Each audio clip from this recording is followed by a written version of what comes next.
ভুল মানুষের পাল্লায় পড়ে নিজের জীবন শেষ করে দেওয়ার চেয়ে সারাটা জীবন একা বা নিঃসঙ্গ থাকা ভালো। আমি কখনোই বিচ্ছেদের পক্ষে নই, কিন্তু একজন ভুল মানুষের কাছে সারাটা জীবন কাটিয়ে দিতে হবে, এটা অবশ্যই অধিক সহ্য ক্ষমতা।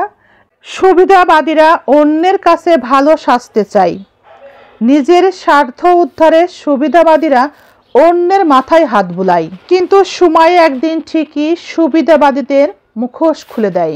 মানুষের উপরটা দেখে তাই কখনো মানুষের ভিতরটা যাচাই করা উচিত নয়। চোরাবালি সবাই বুঝতে পারে না, তাই মৃত্যুই হয় তার শেষ সঙ্গী। যাকে আমাদের সৃষ্টিকর্তা আপনার জন্যে পাঠায়নি, তার জন্যে হাজার কান্নাকাটি করবেন, তাকে ধরে রাখার চেষ্টা করবেন, কিন্তু আপনি আপনার জীবনে তাকে ধরে রাখতে পারবেন না। এটাই সত্য, এটা আপনাকে মানতেই হবে, মেনে নিতেই হবে। বুঝতে শিখুন, বিষয়টা মানতে শিখুন, এটা বুঝতে শিখুন স্রষ্টা আমাদের সৃষ্টিকর্তা একে অপরকে আপনার জন্য তৈরি করেননি, আর যাদেরকে একে অপরের জন্য নির্ধারণ করে রেখেছেন, জুড়ে রেখেছেন একে অপরের সাথে, আমরা একে অপরের যত্ন নিতে শিখি।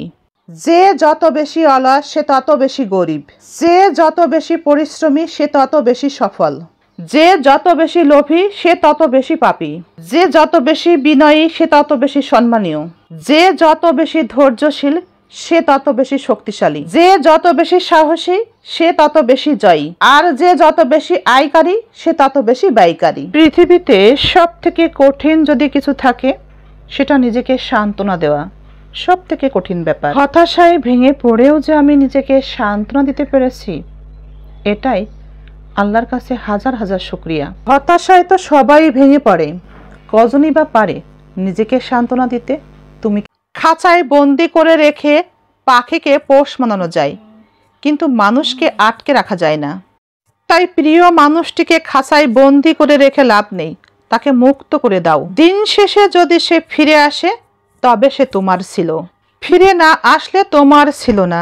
যদি সে দূরে চলেও যায় এবং অনেক দিন পরও ফিরে আসে, তবুও সে তোমার ছিল না।